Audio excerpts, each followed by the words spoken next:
After I took my money out of crypto, I started putting some of it in stocks because I thought stocks would be safer than crypto, right? And maybe I can make something back. But what ended up happening was I lost money there too. So I shorted the SPY, which is the S&P 500 ETF fund. I shorted that in mid-March because the coronavirus pandemic, which is another thing, right? The COVID-19 pandemic obviously screwing up everyone's lives right now. Can't travel. I originally had planned to go back to Korea and can't do anything, right? So because of that, that closed a lot of businesses down, and I was so sure the US was going to go into a recession.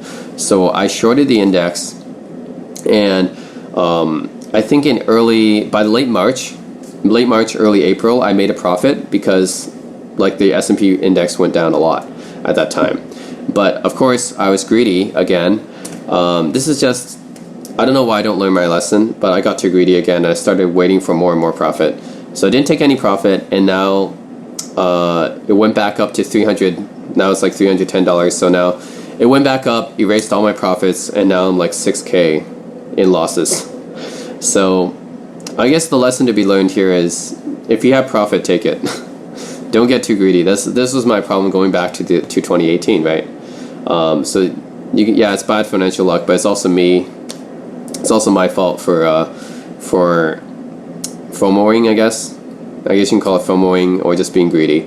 I should have sold. When you have a profit, you should just sell, right? I shorted the S&P index, and I had some profit originally, and I hold it too long, as always. Now I lost it. Now I'm in loss. So yeah, in addition to that, the CRA hasn't given me my tax refund yet. So I filed my taxes, and I put down all my losses, right? Everything that Kajiga CX took from me, which is more than $500,000, I put that down as a loss. So I actually consulted a tax consultant for this, a tax advisor, and that's what he recommended me do, is to write it all off for this year, and then next year, or whatever, like next 5 years, whenever I get my 8% back, then I can put that as a capital gain, and that'll happen then. But so far they haven't given me a tax refund because they mailed it to the wrong address because I don't have a CRA account. So I haven't created a CRA account because the last time I lived in Canada was 2011. So they mailed it to the address I had on file in 2011. And then I couldn't create my account because I don't have last year's tax return, because I didn't do a Canadian tax return last year because I was filing for the US taxes, right, in 2018. So I didn't file a Canadian tax return last year. This was my first year of filing it since 2011, and so I didn't have a my CRA account or whatever. And because I don't have that account, I can't do direct deposit, and they mailed it to the old address on file.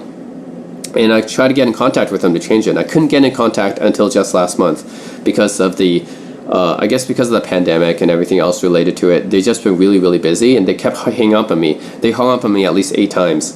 So every time I tried to contact the CRA, they hung up on me, which is crazy to me because this is the government. The government's hanging up on you. Like, what's going on, right? So I finally got into contact with them last month. And then the agent told me they would send me a replacement check to my new address, right? I just moved to Vancouver and then to Burnaby, right? So they would send me a replacement check. So I was like, okay. Now 3 weeks later, I didn't get anything. So I called them again asking where my check is, and they said, oh, they were actually supposed to send me this form to fill out saying that I didn't receive my check. And only then I have to send it back to them. I have to get it signed by myself plus a witness, and then I have to send that back to them, and then they can send me back the check. Like, wow, like so far it's been 3 months since I filed my tax return. I still haven't got anything back. So yeah, I say financially wise, hasn't really gotten much better. So like I haven't even made a single cent of capital gains since January 2018, and that's just sad. I've been in continual loss since then. Like everything I did, I think even last year I made a bet because I had some, I just wanted to put some of my money on something to try to make something back. And, I'm an NBA fan. So last year it was the Toronto Raptors versus the Golden State Warriors in the finals. I was so certain that the Golden State Warriors would win. So I put my bets on them. And then, of course, everyone gets injured. And I lose my bet. It's $1,000 bet. So it's man, it's just like, I'm just thinking, why can't I even make a single cent of profit, right? Not even a single cent of capital gains since January 2018. It's just been continual loss, continual loss, continual loss, continual loss. So it's just, yeah, it's terrible. My luck has just been bad, and it's just been bad, and it's really hadn't gotten much better. So, yep, lost 1/3 of my net worth through crypto, and then lost the rest of my life savings through crypto. And I've been trying to, like, you might be asking, why am I taking so much risk? Well, I'm trying to get back, right? If you're just going to take all of your salary and put it in savings, well, it's going to be really slow. Of course, most people make their net worth through investments, right? Or you're going to increase your rate of savings that way. So that's what I try to do, right? I try to take some risk, right? Because you can't have gain without taking risk. Because I was trying to make back my money faster, and so far it's just been losing me even more. So I don't know, I just think I'm financially cursed or something like that.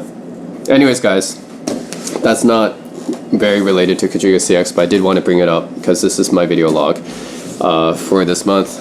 And yeah, that's my update for June 2020, where we are at with Quadriga CX. Basically, the news is very, very bad and very demoralizing, very depressing.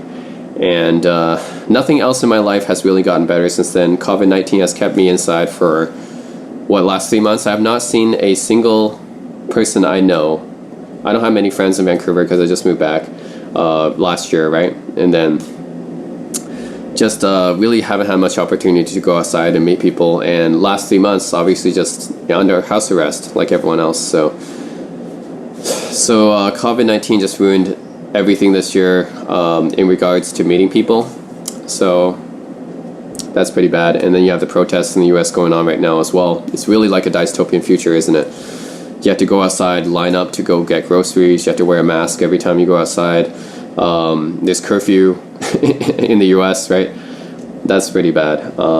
Like 2020 really feels like a dystopian future. And then for me, it's like on top of that, you have all this other like bad financial crap happening. And basically the worst news that I could get from the lawsuit, right? I was thinking, okay, the worst news maybe is we can get back maybe like 16%, 17%. That would be the worst, because I really didn't believe in that 70 million creditor. But even so, I didn't think it was going to be more than 100%, right? And as it turns out, it's more than 100% of the claims, right? Originally 215 million estimated, 291 million now. Jesus Christ. Okay, really, how much worse could it get? I don't know. But yeah, so far everything bad that could have happened has happened in this case. So yeah, that's it. That's my update, guys.